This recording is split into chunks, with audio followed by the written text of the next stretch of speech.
Hello everybody, that is here. Very happy to see all of you on other side of the screen. Today I would like to make a very short video, just update you that I completed my test bench based on AM5 motherboard. So I use a similar motherboard to my Intel setup, so it's a MSI something Pro. This is another 670p, also a similar model, but for AMD. And I built it on an open type of test bench, so I can easy access to all parts, so I can switch parts quickly and easily. I also did a couple improvements for me, so I can do a little bit additional measuring. I'm not sure if it will yield any fantastic results, but just in case, I decided that I would like to have a little bit additional thermal probes to see what is the temperature differentiation in different parts of the loop. We all know it's like 1 degree or so, but nevertheless I just would like to experiment with that a little bit more, and if anything comes out of it, I will happy to share. Also this time around I used the Aqua Computer flow meter and temperature sensor. This is an interesting device. I never had a chance to use it. It's pretty expensive, and I would say that I absolutely love this little piece of hardware. It works absolutely wonderful. Also gives additional graphs and lots of interesting features as well. If you want, you can connect it to Aqua Suite software and also record some temperatures, like changes, so you don't need to sit and wait until the test will finish, so you can record liquid temperature for the test itself, because as soon as test ended, temperatures will go down very quickly. Also use a display from Coolants, which has a 4 big display, shows your temperatures from the temperature probe. Right now I only connected 2, so in and out for GPU block. And so I have 2 temperatures right there to see what the price Jesus Christ, all this Christmas stuff that's in your head. Was the temperature difference in and out? Well, no 1 degree, but nevertheless I would like to see if it's always the same between different blocks or it's different. For example, for velocity, which I already started testing, it's pretty standard, about 0.8. So if you look on it in multiple tests, I did a lot of tests for reasons I will mention a bit later, and it's usually less than 1 degree, so it's 0.8. So I don't know what this means, is block is good or not good, but I'm eager to see how it will be look for competitor products, it will be similar or not. Also I have 2 additional probes I can put somewhere if I want to, and that will help me in the future. So I have easy access to GPU. I want to test different blocks on the GPU. I just mentally a little bit hard for me to spend so much money. How much for 1490 cost? It's just ridiculous. Plus you will add cost of those blocks, so this test is extremely expensive to perform. But I don't think anybody tested compared GPU blocks for the longest time, maybe like, I don't know, probably 10 years. Last time somebody did it, so maybe it's a little bit overdue to double check, but we'll see. Anyways, I have a good access to GPU if I want to change everything on quick disconnects. I didn't chip out on disconnects right now. I can easily change radiators, and I can, the way how I mount it on the back, it's actually on a tray where the radiator gets slid in. So if I want, I can have any size of radiator. I can have a single, double, triple. If I want, I can stick out as high as I want, so a quad is not a problem as well. Everything with disconnect, so just disconnect, put new radiator, pre-fill it, almost zero bleeding.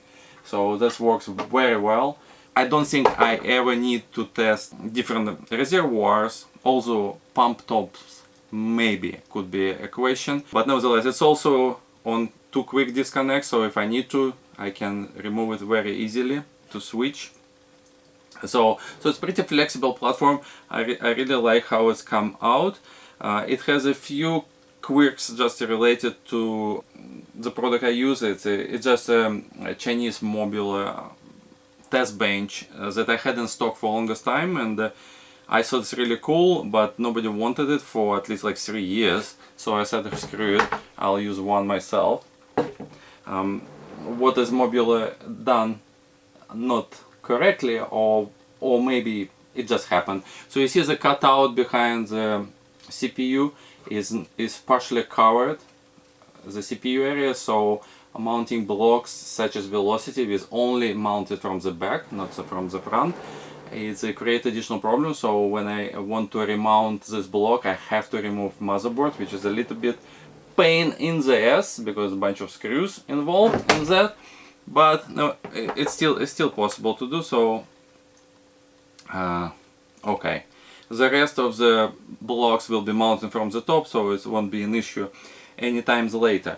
So that's basically what I did. This is I really like my result. I know it maybe looks a little bit I don't know, too messy and monstrous, but from the usability standpoint it's very good system, because I can switch any part without draining anything, so it's really fantastic in this way. So that's basically what we're looking for here. And I will start. Oh, before I go away, I wanted to almost finish video, but what I discovered, and it's kind of important part, I'm not big on overclocking. I would like to be honest with you. I really like tinkering and create the creative part of creating water cooling system, because it's like a puzzle. You need to figure out how to connect part in the most efficient or beautiful way. And that's part of the hobby that I'm into. Actually pushing CPU and like sitting for hours trying to find the correct voltages, for me it's boring, so I don't want to do that. And for that reason, on top of it, for the longest time I using Intel platform. Doesn't matter, I'm not a particular fan, but it just happened. So the last time I had AMD was more than 10 years ago, with some APUs that I used for a home theater system. So I had a little stunt with a Threadripper, but again I didn't overclock it, nothing. So but the actual traditional desktop CPU I didn't dealt for the longest time. And also overclocking kind of the same thing as everywhere. You play with settings and voltages and so on and so forth, and you try to get better results. With AMD it's a little bit different from Intel, and what I discovered, first of all, when I started just looking for tutorials, the most common way to push AMD CPU like a Ryzen 7 or 9 was curve method. So you basically offset it a certain amount, a number, you get better results. So indeed, Cinebench, for example, on different versions, I actually gained quite a bit of performance when I did that kind of offset. So the best I could go was -25. So this works for me. 30 already start crashing. So going from a standard settings to -25, I actually gained quite a bit of additional